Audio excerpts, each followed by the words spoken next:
Pernah nggak sih kamu mikir, kenapa orang kaya kelihatannya main catur di dunia keuangan sementara kita masih sibuk cari pion? Rasanya seperti ada permainan yang berjalan di balik layar, dan kita cuma dapat potongan kecil informasinya.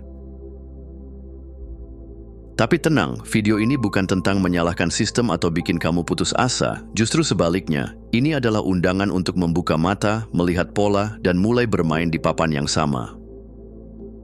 Karena kadang yang membedakan mereka dan kita, cuman satu hal, mereka tahu sesuatu yang tidak pernah diberitahukan ke publik. Dan sekarang kamu akan tahu juga.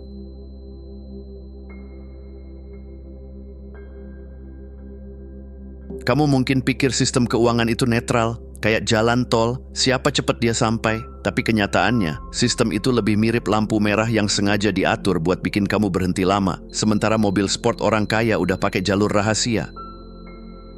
Bank, regulasi, dan birokrasi itu bukan dibikin untuk mempercepatmu, tapi untuk memperlambat langkah orang-orang biasa yang mulai mendekati garis finish.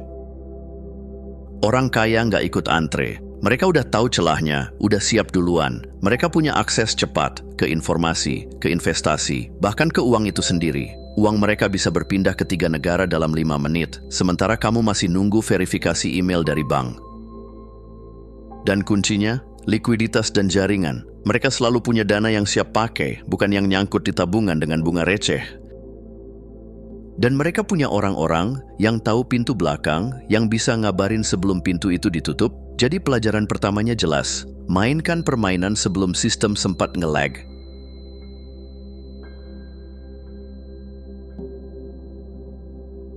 Inflasi sering diperlakukan kayak monster yang datang diam-diam dan nyolong isi dompet kamu. Harga naik, biaya hidup makin tinggi, dan tahu-tahu gaji yang dulu cukup sekarang jadi pas-pasan. Tapi orang kaya nggak takut inflasi, malah mereka senyum-senyum sendiri tiap angka inflasi naik. Kenapa? Karena mereka nggak pegang uang, mereka pegang aset. Ketika nilai mata uang melemah, aset mereka justru naik daun, entah properti, saham, atau bahkan koleksi lukisan aneh yang kamu kira cuma pajangan. Dan lucunya lagi, inflasi juga bikin utang jadi lebih murah. Pinjam 1 miliar hari ini, 5 tahun kemudian nilainya udah menyusut karena uang makin nggak berharga. Tapi aset yang kamu beli dengan utang itu justru naik nilainya. Jadi, alih-alih berjuang melawan inflasi, orang kaya justru naik di atasnya, kayak peselancar yang tahu cara menaklukkan ombak. Mereka tahu, selama kamu ada di sisi yang benar, yang punya aset bukan yang cuma simpan uang, kamu bukan korban, kamu jadi pemain.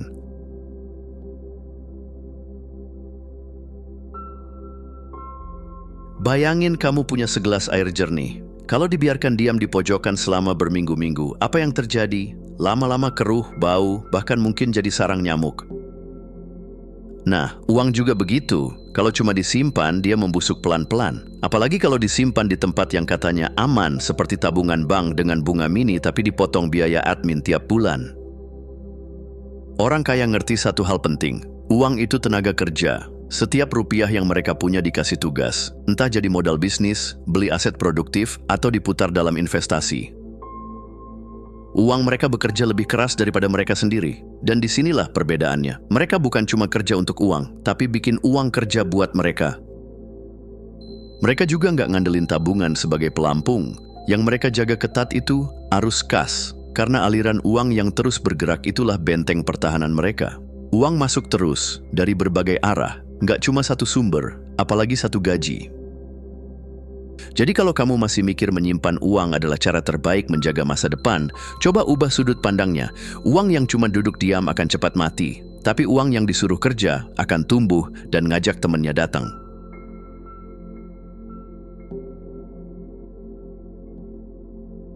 Banyak orang lihat pasar saham kayak main dadu, kadang hoki, kadang apes. Beli hari ini, jual besok. Ngelihat grafik naik turun kayak detak jantung pas nonton film horor. Tapi buat orang kaya, pasar saham itu bukan arena judi, itu ladang panen.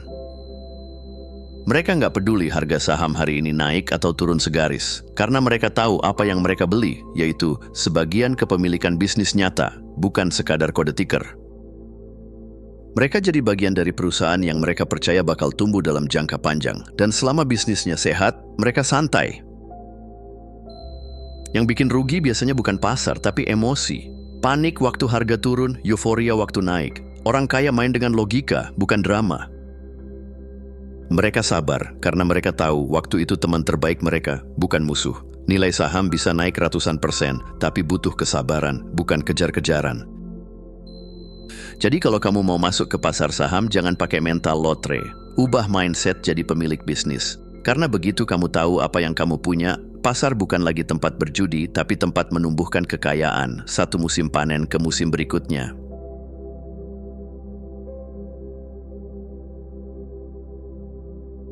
Kalau kamu pikir semua investasi itu cuma soal saham, properti, atau emas, berarti kamu baru lihat permukaan kolamnya. Orang super kaya mainnya di bawah radar, di tempat yang nggak terpampang di brosur bank atau seminar finansial gratisan. Mereka taruh uang di seni lukis, botol-botol anggur vintage, jam tangan langka, bahkan mainan edisi terbatas. Tapi ini bukan soal gaya-gayaan, ini soal nilai yang terus naik karena kelangkaan dan eksklusivitas. Aset kayak gini nggak cuma anti-inflasi, tapi juga nggak gampang goyah waktu pasar gonjang-ganjing. Dan enaknya, sekarang dunia udah mulai membuka pintunya. Lewat platform digital, kamu bisa punya sebagian kecil dari lukisan Picasso atau sebotol wine Francis yang disimpan di gudang khusus. Dulu aset kayak gini cuma buat para konglomerat. Sekarang pintunya mulai retak, tinggal kamu siapin langkah buat masuk. Intinya, orang kaya tahu, kekayaan sejati sering bersembunyi di tempat yang nggak biasa dilihat orang. Jadi, jangan cuma fokus ke aset umum. Kadang peluang emas justru datang dalam bingkai kayu tua atau di gudang bawah tanah yang bersuhu stabil.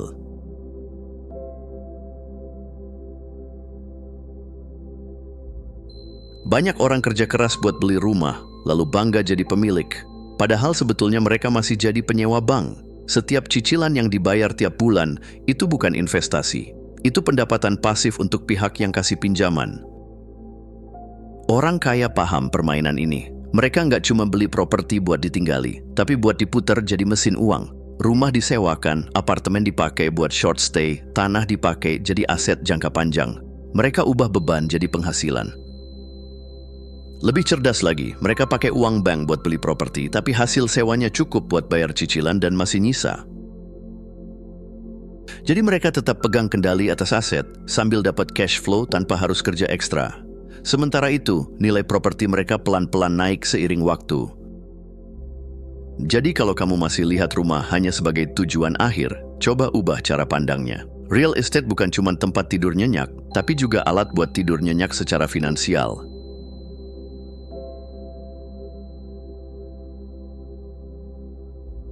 Banyak yang percaya orang kaya itu cuma hoki, dapat warisan, dapat momen pas, atau ketemu ide brilian. Tapi kalau kamu buka peta kekayaan sejati, kamu akan lihat satu pola yang jarang disorot. Mereka tahu cara bermain di belakang layar kekuasaan. Peraturan, regulasi, bahkan celah hukum, semuanya bisa jadi alat bangun kekayaan, asal kamu tahu jalurnya. Perusahaan besar bukan cuma jual produk, tapi juga beli pengaruh. Mereka punya tim lobby, hubungan dengan regulator, bahkan duduk di meja yang menentukan arah kebijakan. Jadi bukan cuma soal seberapa bagus produk mereka, tapi seberapa dekat mereka dengan yang bikin aturan main. Orang kaya ngerti, sistem itu bisa diarahkan, pajak bisa dioptimalkan, peluang bisa dibuka lewat akses, bukan sekadar usaha keras. Mereka nggak nunggu keberuntungan, mereka ciptakan peluang lewat jaringan, bukan hanya tenaga. Jadi kalau kamu masih main di pinggir lapangan sambil berharap keberuntungan lewat, mungkin sudah waktunya naik ke tribun VIP. Karena pada akhirnya, kekayaan jarang datang dari keberuntungan murni, tapi dari strategi yang tahu siapa yang pegang peluit.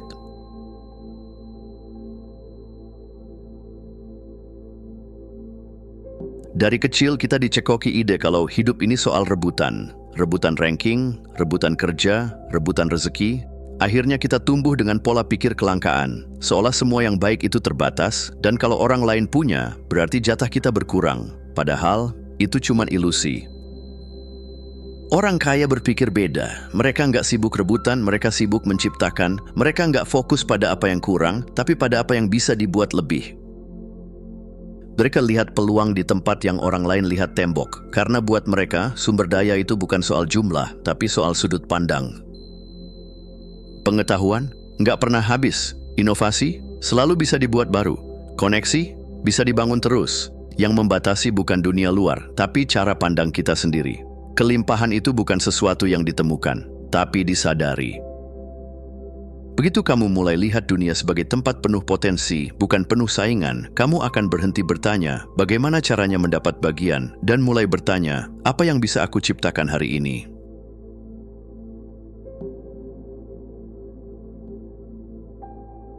Setiap kali kamu beli kopi, scroll marketplace, atau langganan streaming, kamu lagi ngasih uang ke seseorang. Pertanyaannya, kamu ada di sisi mana, pemberi atau penerima? Orang kaya nggak selalu kerja lebih keras, tapi mereka bangun sistem di mana kebiasaan orang lain terus-menerus mengalirkan uang ke arah mereka.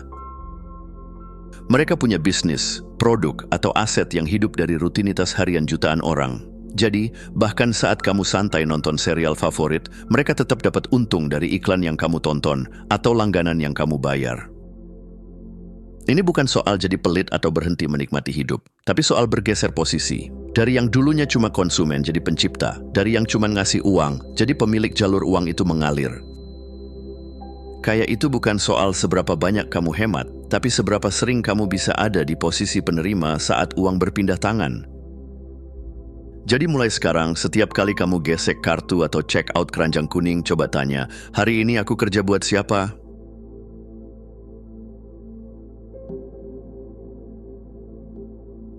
Kamu tahu nggak, perhatianmu itu sekarang jadi komoditas paling mahal di dunia? Setiap aplikasi, iklan, bahkan berita yang kamu lihat, semuanya berlomba merebut fokusmu. Kenapa? Karena semakin pecah perhatianmu, semakin gampang mereka atur kamu, biar kamu tetap di jalur yang sudah ditentukan. Sistem ini bikin kamu gampang terdistraksi, fokus terpecah, dan akhirnya energimu terkuras buat hal-hal yang nggak penting. Padahal, kalau kamu bisa menjaga fokus dan kontrol atas perhatianmu sendiri, kamu punya kekuatan besar untuk mengambil keputusan yang berbeda, yang mungkin nggak mereka inginkan. Orang kaya paham trik ini. Mereka jaga fokus dan pilih informasi yang masuk ke kepala mereka. Mereka sadar kalau fokus adalah senjata untuk keluar dari jebakan sistem yang ingin bikin kamu terus di zona nyaman yang dikontrol.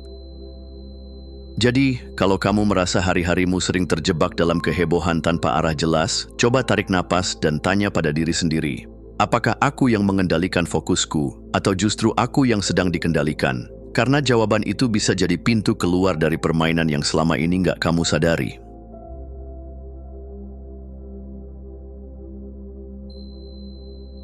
Kalau kamu pikir asuransi cuma soal perlindungan saat musibah, berarti kamu belum kenal trik rahasia orang kaya. Mereka menggunakan polis asuransi bukan cuma sebagai jaring pengaman, tapi sebagai bank pribadi yang cerdas dan efisien. Gimana caranya? Mereka menaruh uang di polis yang bisa tumbuh nilainya tanpa kena pajak. Lalu bisa mereka pinjam kembali tanpa ribet, tanpa cek kredit, dan tanpa gangguan pihak luar. Uangnya tetap bekerja, meski sedang dipinjam sendiri, kayak punya ATM pribadi yang terus menambah saldo. Ini bukan produk proteksi biasa, tapi sistem keuangan paralel yang memutar uang dengan cara yang nggak banyak orang tahu. Jadi kalau kamu ingin punya sumber dana darurat sekaligus investasi yang terus tumbuh, coba lihat lebih dekat dunia life insurance ini. Singkatnya, orang kaya tahu, kadang bank terbaik itu bukan yang ada di jalan depan rumahmu, tapi yang tersembunyi di balik polis asuransi. Terima kasih sudah menonton. Jangan lupa untuk klik tombol like, subscribe, dan tinggalkan jejak di kolom komentar.